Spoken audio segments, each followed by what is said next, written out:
అందరికీ నమస్కారం. జీవనయానం అనే శీర్షికలో శ్రీ నమిలే రామ్మోహన్ గారు ధారావాహిక ప్రసంగం చేస్తున్నారు. వారి ధారావాహిక ప్రసంగంలో ఈరోజు 21వ ప్రసంగం చేస్తున్నారు. శ్రీ రామ్మోహన్ గారికి స్వాగతం. Thank you sir. కృతజ్ఞతలు. అందరికీ నమస్కారము. రామ్మోహన్ నమిలే 73 years యంగ్, నంబర్ 1.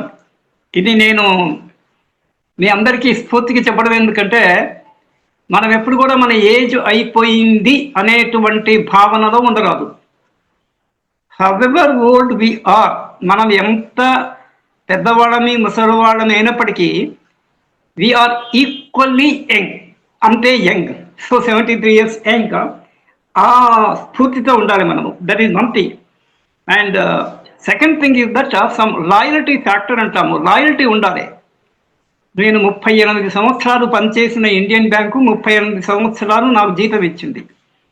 అంటే బ్యాంక్ ఎక్కడి నుంచి ఇచ్చిందంటే సమాజంలో నుంచి ఇచ్చింది. బ్యాంకులో అందరు డిపాజిట్స్ డబ్బులు పెట్టుకుంటే వాళ్ళకి తక్కువ వడ్డీ ఇచ్చి ఎక్కువ వడ్డీకి బ్యాంకు లోన్ ఇచ్చి ఆ మధ్యలో వచ్చినటువంటి ప్రాఫిట్లో, లాభంలో, వివిధ ఖర్చుల్లో ఒక భాగము it's the salaries of the employees. That way I am thankful, grateful, loyal to my bank life long. Retire అయ్యి 13 సంవత్సరాలైనా కూడా నాకు ఇంకా పెన్షన్ ఇస్తున్నారు. దానికి కూడా I am loyal, I am grateful to the bank. ఈ పాయింట్ ఎందుకు చెప్తున్నానంటే పర్టికులర్లీ యువతకి మనము ఎవరి నుంచి, ఒక వ్యక్తి కానీ సంస్థ కానీ, మనం పనిచేసేది 2 రకాలు. మనం డీప్గా ఆలోచిస్తే ఐదర్ వ్యక్తి ఆ సంస్థ, ఇంకొకటి ఔపచారిక, అనౌపచారిక, ఫార్మల్ అండ్ ఇన్ఫార్మల్. ఇంకో 3వ రకంగా చెప్పాలంటే అఫీషియల్, అన్అఫీషియల్. సో ఈ రకాలుగానే మనం పనిచేస్తుంటాం. సో మనం ఈ వ్యక్తి నుంచి కానీ సంస్థ నుంచి కానీ ఏదైనా సహాయం పొందితే చిన్నదైనా కూడా దానికి ఎక్కువ గ్రాటిట్యూడ్ మనకి we should carry it life long. మనం లైఫ్ మొత్తాన్ని ఒకటి కిందనే చూడాలి. That is one thing. ఆ తర్వాత టిల్ లాస్ట్ బ్రేత్, అంటే మనం చనిపోయేంత వరకు కూడా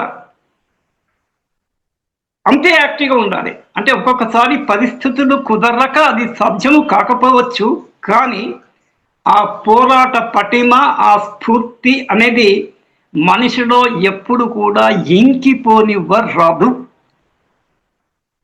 ఇది సాధ్యమా అంటే అసాధ్యం మట్టు కాదు, మేబీ కష్ట సాధ్యము. కష్టపడి సాధించుకోవాలి. కష్టాన్ని కూడా సుఖం కిందనే తీసుకోవాలి. మనకి పాత దేవదాసు పాటలో ఒక పాట ఉంది, సుఖ దుఃఖాలు కవడిలో కొండబోయి అన్న మీనింగ్లో. సో ఒక్కొక్కసారి మనం నిన్న కూడా ఈ పాయింట్ అన్నాము, 7 years జోన్లో కొన్ని జోన్స్లో మనకి ఇబ్బందుల్లో ఉన్న కొన్నిట్లో we will this one. This is one thing. తర్వాత గ్రోత్, డెవలప్మెంట్ అనేవి 2 పదాలు. Growth and development. మనం తెలుగులో దినదినాభివృద్ధి అంటాము, అది గ్రోత్. ఆంగ్లంలో వీసే ఇంక్రిమెంటల్ గ్రోత్. అంటే చిన్న చిన్న మోతాదులో అనుక్షణము, అనుదినము జరిగేది గ్రోత్. మనకు తెలియకుండానే జరుగుతుంది. మన బాడీ కానీ, మన మెంటల్ మెచ్యూరిటీ కానీ మనకు తెలియకుండానే అనుదినము, గంట, every hour, maybe every minute, every second, we may not notice. మన సెల్యులర్ స్ట్రక్చర్ బాడీ కనుక so many cells, new cells are produced and old cells are dying, but nirantaram there is a stock of cells, of trillions of cells are there. So growth is instantaneous and it is in the short interval. ఇది దీర్ఘకాలంలో తీసుకుంటే we say it development and abhivruddhi. So this way growth and development. జీవితంలో 3 అంశాలని ఎర్లీలీ was telling. జీవితంలో 3 phases of life. ఒకటి విద్య, ఇది long term. Long term అంటే దాదాపుగా 25 ఏళ్ల వరకు school drop outs, college drop outs లేకపోతే హైయెస్ట్ ఎగ్జామినేషన్ వరకు, అంటే మనకి 10th క్లాస్ మొదలు పెడితే 10th క్లాస్ ఇది సర్టిఫికెట్ కోర్స్, ఎస్ఎస్సి అంటాము, సెకండరీ స్కూల్ సర్టిఫికెట్ కోర్సులు కొన్ని. తదుపరి డిప్లొమా కోర్సు, అంటే in between certificate and degree we have something like diploma, 2 years, 3 years diplomas. Then we have degree. So certificate, degree, diploma, certificate, diploma, degree. Then we have a post graduation. మనం తెలుగులో చెప్పాలంటే స్నాతకం అంటే degree, స్నాతకోత్తర పట్టభద్రులు అంటే post graduate. తదుపరి PhD, పరిశోధన చేసినప్పుడు 3-4 years time పడుతుంది. దానికి ఒక గైడ్ దగ్గర మనం we have to do the research. ఇక్కడ గైడ్ అన్న పదం తీసుకున్నప్పుడు ఇది చాలా చాలా ఇంపార్టెంట్. కేవలం పిహెచ్డి కోసమే కాదు, మనం ఎఫ్పిజి అంటుంటాము, ఫ్రెండ్ ఫిలాసఫర్ అండ్ గైడ్. మనకి ఎవరైనా ఒక మంచి సీనియర్ వ్యక్తి, మనకన్నా అనుభవజ్ఞుడు, మనకన్నా జ్ఞానవంతుడు ని మనం ఫ్రెండ్ కింద కానీ కౌన్సిలర్, మెంటార్, ఫ్రెండ్, కోచ్, ఇవన్నీ కోచ్ విశేషంగా స్పోర్ట్స్ లో యూస్ చేస్తాము. బట్ నాన్ స్పోర్ట్స్ లో we have friend, philosopher, guide and councillor, mentor. మనకి జీవితాంతము ఒకళ్ళు కానీ అవసరాన్ని బట్టి, మనం ఏ ఫేజ్ ఆఫ్ లైఫ్ లో ఉంటున్నామో ఆ అవసరాన్ని బట్టి we can change the mentor. Ultimately we should never be without mentor in life. అందరికీ అన్ని విషయాలు తెలియదు కనుక మనకు కూడా అన్ని విషయాలు తెలియదు. మనకన్నా హెచ్చు విషయాలు, మనకన్నా హెచ్చు అనుభవం ఉన్న వాళ్ళు జీవితంలో మనకి ఉంటారు. కనుక we need to their guidance. కానీ అటువంటి వాళ్ళను ఎంపిక చేసుకోవడంలో we should be very very careful. మన సొంత ప్రైవేటు కాన్ఫిడెన్షియల్ మ్యాటర్స్ వాళ్ళతో సూటిగా చెప్పకుండా దృష్టాంతపరంగా చెప్పాలి. అంటే లోకం ఎంత మాయాజాలం అయిపోయిందంటే, మన ఇన్ఫర్మేషన్ కనుక వాళ్ళకి ట్రస్ట్తోనే ఇస్తే అదే ఇన్ఫర్మేషన్ మన పట్ల వినియోగించి దురుపయోగం చేసి మనకు హాని కలిగించే అవకాశం ఉంది. మెంటార్స్ అలా ఉండరు. అయినప్పటికీ మన జాగ్రత్తలో మనం ఉండాలి. కనుక దృష్టాంతంగా XYZ ABC అని చెప్పండి, వాడిచ్చిన సొల్యూషన్ మీరు కస్టమైజ్ చేసుకోవాలి. కస్టమైజ్ అనేది ఒక పదము, కాపీ కాదు. కాపీ అంటే మక్కీ అని పాత రోజుల్లో ఒక జోక్ ఉండేది. ఏదో పరీక్షలో కాపీ కొడుతున్నాడు, ఎదుటి వాడి ఆన్సర్ షీట్ మీద ఒక దోమ వాలింది, అది ఈగ వాలింది. ఆ ఈగ కూడా ఆన్సర్లో భాగం అనుకొని వెనకాల ఉండేవాడు ఈ కాపీ తోడు ఈగ బొమ్మ కూడా వేసిండు. దీనికి చమత్కారంగా మక్కీ కాపీ అంటారు. కాపీ ఎప్పుడు చేయొద్దు, కొన్ని కాపీ చేయాలి. Photo copy of A document is a different aspect. కానీ ఇలాంటి విషయాలు వీ హ్యావ్ టు కస్టమైజ్ అంటే అది మనం గ్రహించి మనం సేకరించి అనుకరించాలి. ఎలా అనుకరించాలి? మన స్వాట ప్రకారంగా, మన వ్యక్తిత్వం ప్రకారంగా. ఐజిటీస్ మనకు అప్లై కాకపోవచ్చు, కానీ కొన్ని మార్పు చేర్పులతో మనకి మేమే కస్టమైజ్ ఇట్. నేను ఈ సందర్భంలో ఒక long short form MONCK monk అని చెప్పాను. ఆ సి లేకపోతే మాంక్ అంటే సన్యాసి, నేను సి కలిపి CK 2 కలిసిపోతాయి. మాంక్ అంటే మార్పు, చేర్పు, కూర్పు, ఓర్పు, నేర్పు. ఇవి మనిషికి చాలా అవసరం జీవితంలో ఎదగాలి అంటే. So that is one thing we are talking about the growth and development. జీవితంలో 3 విషయాలు అప్ టు 25, 26, 27 వాళ్ళకి నిరవధికంగా నిరాటకంగా చదివితే you will be A PhD scholar. దాని తదుపరి కూడా PDF, పోస్ట్ డాక్టరల్ ఫెలో అనేది ఇంకొకటి ఉంది. ఇది ఎండ్ టు ఎండ్ ఎడ్యుకేషన్, చిన్నప్పటి నుంచి మొదటి అంతవరకు. కానీ ఆ పైకి వెళ్ళే వాళ్ళ జనాభా మేబీ ఒక 10% కన్నా ఎక్కువ ఉండకపోవచ్చు, అంతకన్నా తక్కువే ఉండొచ్చు. ఎవరికి వాళ్ళు వాళ్ళ కుటుంబ నేపథ్యాన్ని పట్టి, విద్య పట్ల వాళ్ళకున్న అభిరుచి మక్కువను పట్టి, కొంతమందికి విద్య పాపం పడదు, అంటే వాళ్ళకి ఇంట్రెస్ట్ లేకపోవడమో, అది ఆ కెపాసిటీ లేకపోవడమో గ్రాస్ చేయడానికి. కానీ మిగిలిన పనులలో వాళ్ళకి ఇంటెలిజెంట్గానే ఉంటారు. ఏదైనా skill based work it is easy to get it. చమత్కారంగా ఉంటుంది స్కిల్ బేస్డ్, అంటే ఒక ఆటలా నేర్చుకుంటారు. చదువు అట్లా కాదు. మనం ఇంగ్లీష్లో డ్రై అనే పదం ఉంటాము. It's a dry subject. A subject కూడా చాలా డ్రైగా ఉంటుంది కాబట్టి దానికి డ్రిల్లింగ్ చేసుకుంటూ పోవాలి. డ్రిల్లింగ్ చేయడం అనేది కొంచెం కష్టసాధ్యమైనటువంటి విషయం. This is one thing. ఈ ప్రధానాంశాలు విద్య అయిపోయిన తర్వాత తక్కువ గ్యాప్లోనే మీకు ఉద్యోగం దొరుకుతుంది. ఉద్యోగాల్లో 2 రకాలని మనం చర్చించుకున్నాము. It's self employment and paid employment. మనంతో మనం పెట్టుకుంటే సెల్ఫ్ ఎంప్లాయ్మెంట్.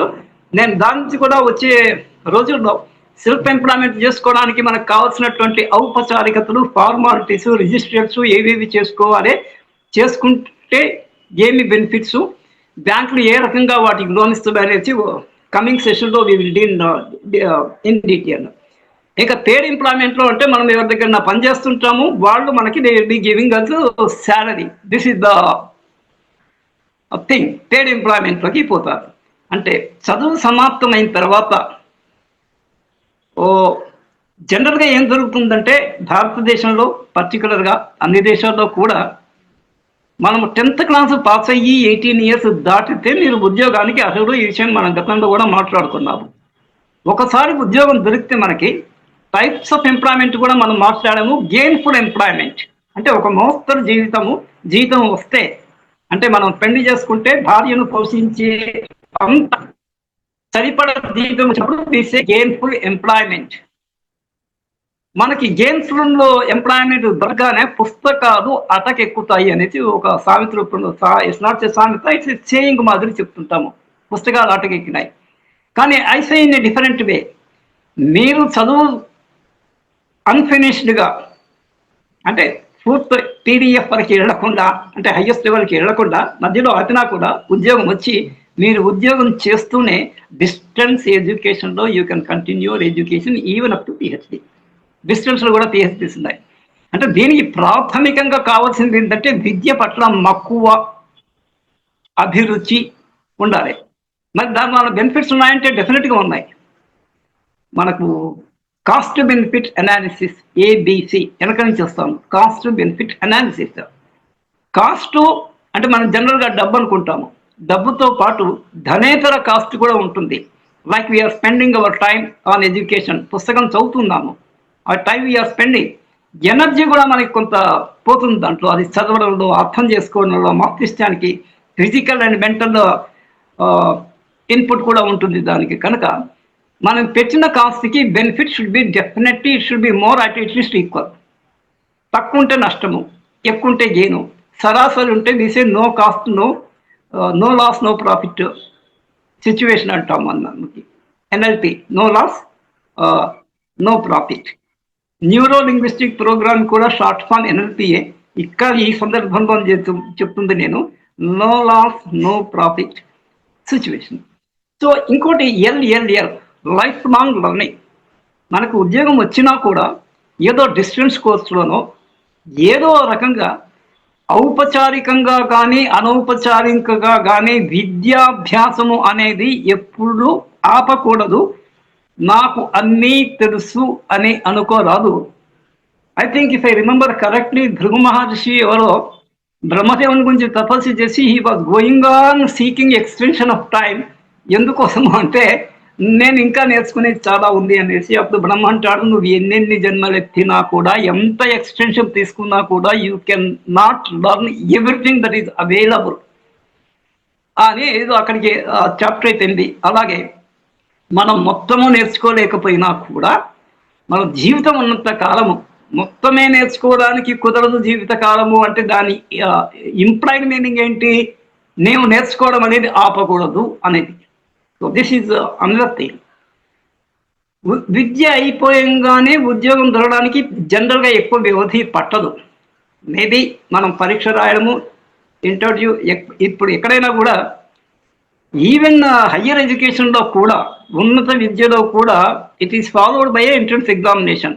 మనము నీట్ ఎగ్జామినేషన్ మెడిసిన్కి, joint entrance examination for IITs ఇవన్నీ ఉన్నాయి. ఎంట్రన్స్ ఎగ్జామినేషన్ ఉంది. Maybe interview is not there. చాలా రేర్గా దానికి కూడా ఇంటర్వ్యూ ఉంటే కూడా ఉండొచ్చు. PhDలో మట్టుకు ఇంటర్వ్యూ ఉంటుంది. This is one thing. ఉద్యోగాల్లో definitely written test followed by interview. Interview panel members odd నెంబర్లో ఉంటారు. సరి సంఖ్య కాకుండా బేస్ సంఖ్యలో ఉంటారు. ఎందుకంటే ఆడ్ నెంబర్ ఉంటే 3 కానీ 5 కానీ జనరల్గా. ఒకడు చైర్మన్గా ఉంటారు, మిగిలిన వాడు మెంబర్స్. క్యాస్టింగ్ ఓట్ అంటాము. అంటే సమానంగా వచ్చినప్పుడు టై అయినప్పుడు chairman will decide his the casting vote.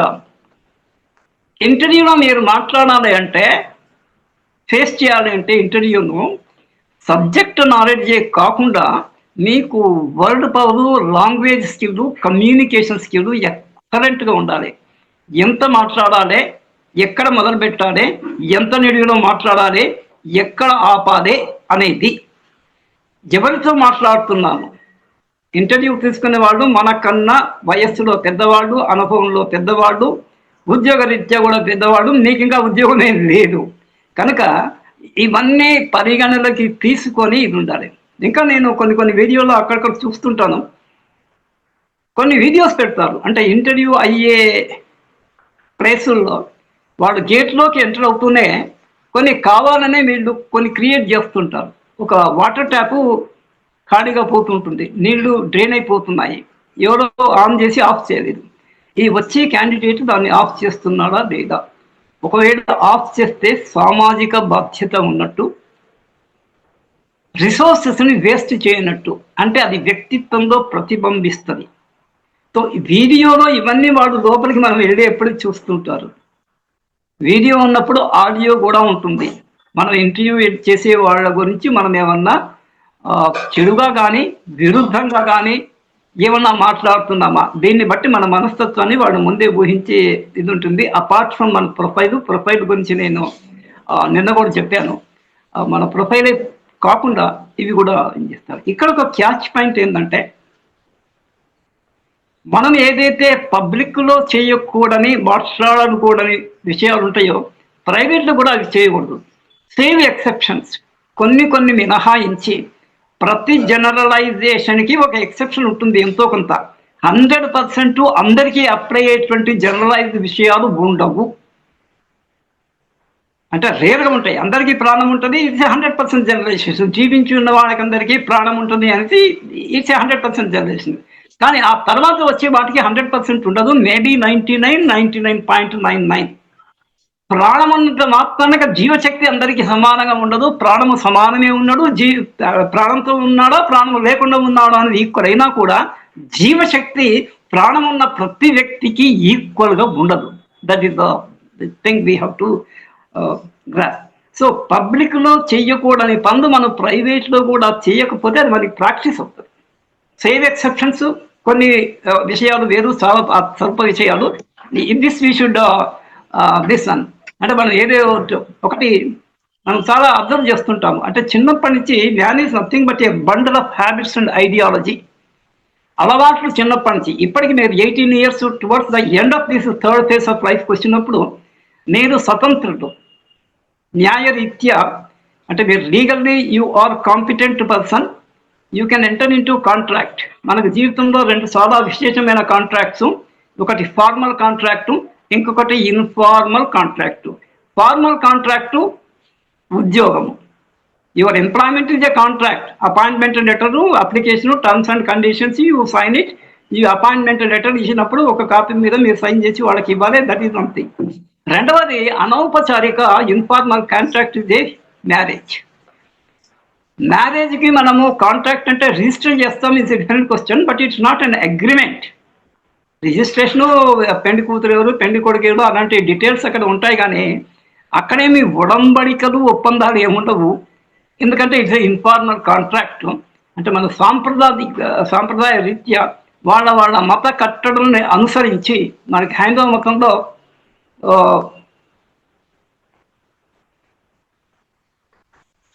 మతంలో మనము మంత్రోచ్చారణతో చేసుకుంటాము. బట్ అది is a lifelong implied contract. రైటింగ్లో లేకపోయినా కూడా we go by that. So ఈ రెండు చాలా చాలా ఇంపార్టెంట్ కాంట్రాక్ట్స్ జీవితంలో సగటు మనిషికి. మిగిలిన బిజినెస్ కాంట్రాక్ట్స్, టెండర్స్, ఇట్లా మనం చేసే వ్యవహారము, వ్యాపారంలో వేరే నంబర్ ఆఫ్ కాంట్రాక్ట్స్ ఉంటాయి, అది వేరే విషయము. సో విద్య అయిపోయింది, ఉద్యోగం అయిపోయింది. ఉద్యోగానికి షార్ట్ పీరియడే గ్యాప్ ఉంటుందని చెప్పాను. ఉద్యోగం దొరకగానే పుస్తకాలు విద్య అటుకెక్తాయని, that we were discussing, but we should not do that, is another thing. ఒకసారి ఉద్యోగం వచ్చిన తర్వాత మీకు ఫినాన్షియల్ ఫ్రీడమ్ ఉంటుంది కనుక you are a readymade product. RMP వైద్యులు కాదు, readymade product for what? To get married.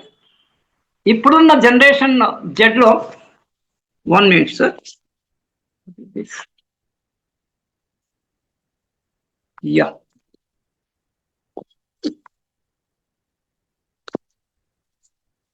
ఇప్పుడున్న జనరేషన్ జెన్జీ, అది వాట్ ఎవర్ వి సే, చాలా మంది కారణాలు ఏమైనా కూడా, ఒకటి వివాహం లేటుగా జరుగుతున్నాయి, దట్ వీ కెన్ అండర్స్టాండ్. కాలము మార్పు తెస్తుంది, కాలంలో మార్పులు వస్తాయి. కాలము ఫిజికల్ లెవెల్లో మార్పు ఉండదు. ఫిజికల్ లెవెల్లో మార్పు ఉండేది మనకి ఋతువులు, సీజన్స్. 6 ఋతువులు ఉన్నాయి మనకి, 6 రుచులు ఉన్నాయి, 6 ఋతువులు ఉన్నాయి. సీజన్ వైజ్ మనకి 3 కాలాలు, summer, winter and rainy season.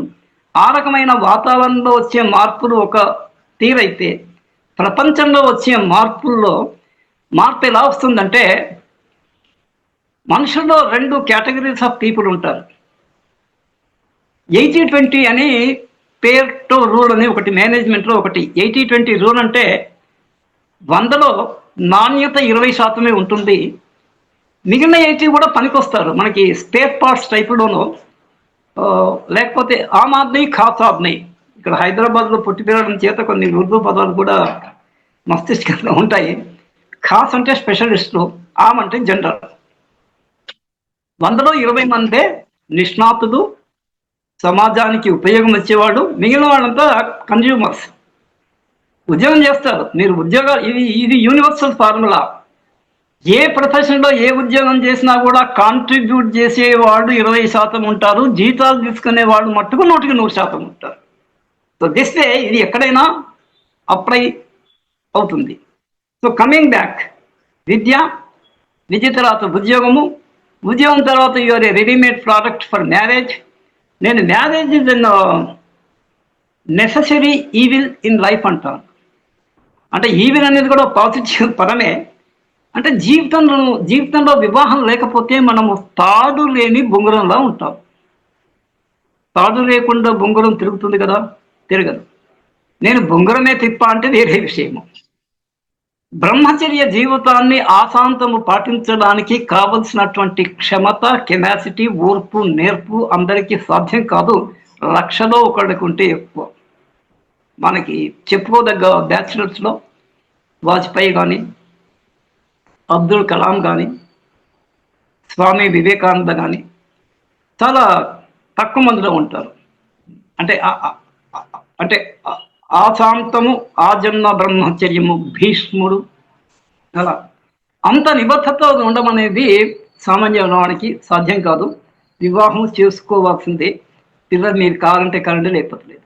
So విద్య, ఉద్యోగము, వివాహము టోటల్ మనిషి జీవితంలో 3 విశేషమైన ఫేజ్లు అయితే, ఇక వివాహం తర్వాత ఇంకేమి ఉండదు. ఏది చెప్పుకోదగ్గ ఫేస్ ఆఫ్ లైఫ్ ఏమి ఉండదు. ఏమైనా ఉంటే they are linked with it. మీకు పిల్లలు పుడతారు, మనవలు పుడతారు. It's extension of marriage, but not totally a different phase కాదు. 18 years వరకు నేను 3 సబ్ ఫేసెస్, ఇవి కూడా మనం డిస్కస్ చేసుకున్నాము. 0 to 6, 7 to 12, 13 to 18, 19, what ever you say.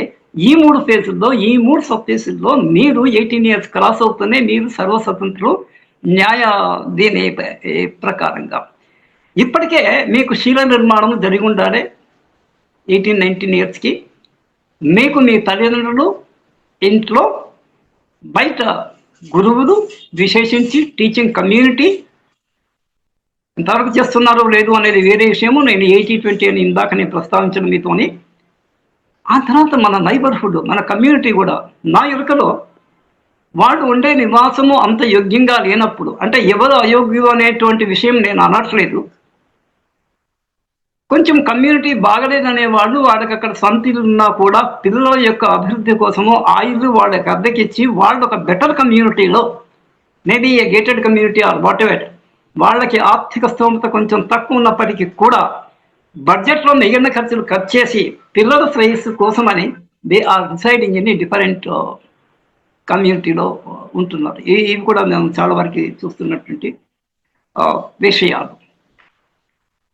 మానసిక, శారీరక దార్ఢ్యత, మానసిక పరిపక్వత, శీల నిర్మాణము ఈ మీరు ఉద్యోగం చేరే లోపల అంటే 18 years లోపల ఉద్యోగం కొంతమందికి లేట్గా చేరవచ్చు. ఉద్యోగం చేరడానికి అప్పర్ లిమిట్ 35 years వరకు ఉంది. 18 నుంచి మొదలుపెట్టి డిఫరెంట్ ఉద్యోగం 35. అప్పర్ ఎండ్ నేను మాట్లాడలేదు, లోవర్ ఎండ్లోనే మాట్లాడుతున్నాం. ఉద్యోగంలో చేరినప్పుడు మీ రెస్పాన్సిబిలిటీ ఇంకెక్కువ అవుతుంది.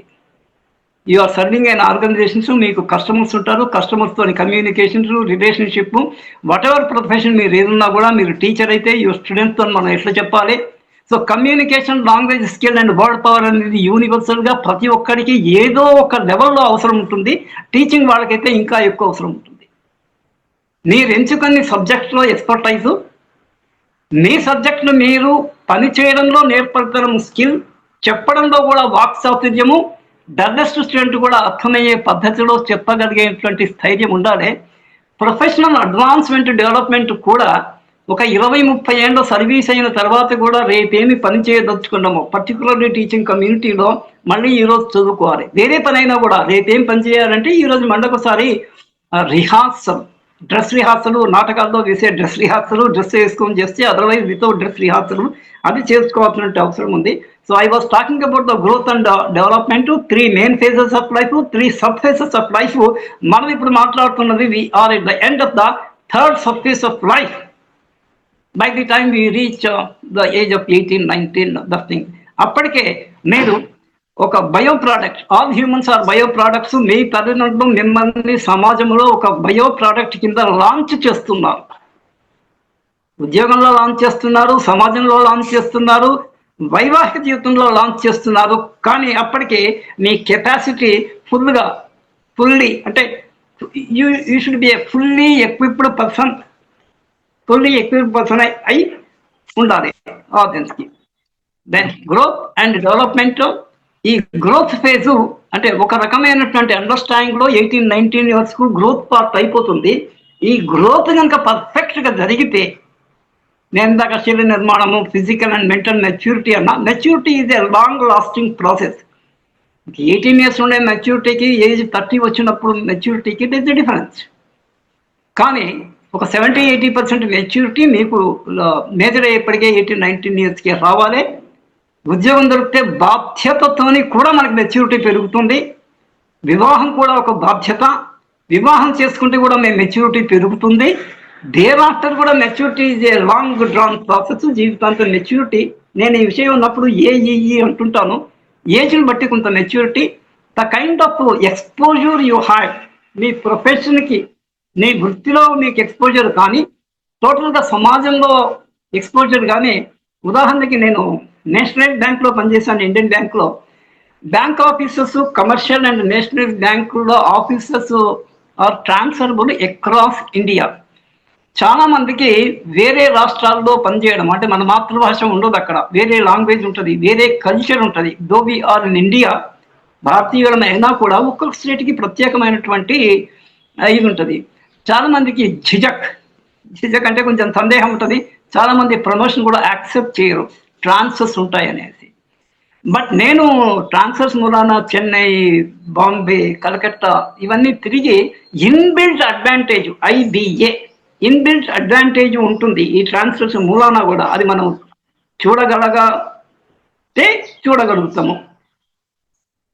విభిన్న కల్చర్స్ ఏ రాష్ట్రంలో, నేను నార్త్ ఈస్ట్ వరకు ట్రావెల్ చేశాను. నార్త్ ఈస్ట్లో పనిచేయలేదు కానీ ఉద్యోగ రీత్యా అక్కడ బ్రాంచ్ వాటికి north east almost entire India trainings కోసం కానీ, advance trainings, internal external trainings కానీ, లేకపోతే ట్రాన్స్ఫర్స్ మూలాన కానీ. సో ఏజ్ దెన్ ఎక్స్పోజర్, ఈ రెండిటి చేతనే మీకు ఓవరాల్ ఎక్స్పీరియన్స్ అండ్ మెచ్యూరిటీ అంటే ఒక బ్రాడ్ మైండెడ్నెస్. ఇక్కడ నేను మనుషులను కూడా 2 రకాలుగా విభజిస్తా. ఒకటి బ్రాడ్ మైండెడ్ పర్సనాలిటీ, ఇంకొకటి narrow minded personality. Narrow minded personality అంటే బావిలో కప్ప అంటుంటాం మనము. అంటే ఎక్స్పోజర్ లేకపోతే మొత్తం దేశమంతా, కొంతమంది విదేశాలు కూడా తిరిగి వస్తుంటారు. అంటే వాడికి డబ్బులు ఉంటే అక్కడ ఏం పని లేకపోయినా కూడా విజిట్ కింద పోయేస్తుంటారు. అంటే that is subject are financial affordability వేరే విషయము. కానీ మీరు ఎంత తిరిగితే అంత లోకానుభవం పెరుగుతుంది. ఇది మనకి పాత లిటరేచర్లో కూడా ఇది చెప్పబడి ఉంది, విదేశయానము కానీ what ever these things. So growth up to the age of 18 years, and thereafter it's a continuous development and development. This is one thing. HDI, human development index అనేది ఒక ఇండెక్స్. ఇదంతా యునైటెడ్ నేషన్స్ ఆర్గనైజేషన్స్. దేశంలో ఉన్నటువంటి ఇవన్నీ కూడా, ప్రపంచంలో ఉండేటువంటి దేశాలన్నీ కూడా యునైటెడ్ నేషన్స్ అన్ని కామన్గా ఒక ఆర్గనైజేషన్స్. యునైటెడ్ నేషన్స్ వాళ్ళు చాలా ప్రోగ్రామ్స్ చేస్తుంటారు. వాళ్ళు క్రియేట్ చేసినటువంటి ఒక index human development index, HDI అంటారు. అంటే ఏ ఏ దేశంలో హ్యూమన్స్ చాలా అభివృద్ధి చెందిన, అంటే ఏ లెవెల్లో ఎంతవరకు అభివృద్ధి చెందారు అనే దాని మీద అది ఇండెక్స్. అలాగే హ్యాపీనెస్ ఇండెక్స్ అని, అంటే ఇండెక్స్ క్రియేషన్ అనేది స్టాటిస్టిక్స్లో, గణాంక శాస్త్రంలో, అంటే మ్యాథమెటిక్స్ కన్నా కొంచెం భిన్నంగా అంకెలో అవి ఉంటాయి. But basically it's different. Any type of index are plural అయితే indices that can be created. That is one thing. Then ఏ దేశం యొక్క ఆర్థిక స్టేటస్, ఫినాన్షియల్ స్టేటస్, ఎకనామిక్ స్టేటస్ని మనము జీడిపి కింద కొలుస్తాము, గ్రాస్ డొమెస్టిక్ ప్రోడక్ట్. ఇంకోటి GNP, గ్రాస్ నేషనల్ ప్రోడక్ట్, స్థూల జాతీయోత్పత్తి. ఇంకోటి స్థూలంగా ఉంది నెట్, నికర జాతీయ నికర ఉత్పత్తి. జీడిపి అంటే జీడిపి ఎలా పెరుగుతుంది ఏ దేశంతో అయినా కూడా, అంటే ఎకానమీ టర్మ్స్లో మనం ప్రతి కంట్రీని కానీ ప్రతి కార్పొరేట్ కంపెనీని కానీ వాళ్ళకుండే టోటల్ వాల్యూమ్తోని, అంటే మానిటరీ టర్మ్స్లో we tell so many dollars worth of company, or ఈ జీడిపి ఈ దేశంది ఇన్ని trillion dollars. We are around 4 to 5 trillion dollars of economy India as of now. Largest GDP ఉన్నది US, followed by other countries, China and other things, Germany, Japan. Now we were in the 5th largest economy, now we have become the 4th largest economy. So for today I will stop here. జీవనయానం కార్యక్రమాన్ని ధారావాహికంగా ప్రసంగిస్తున్న శ్రీ రామ్మోహన్ గారికి ధన్యవాదాలు.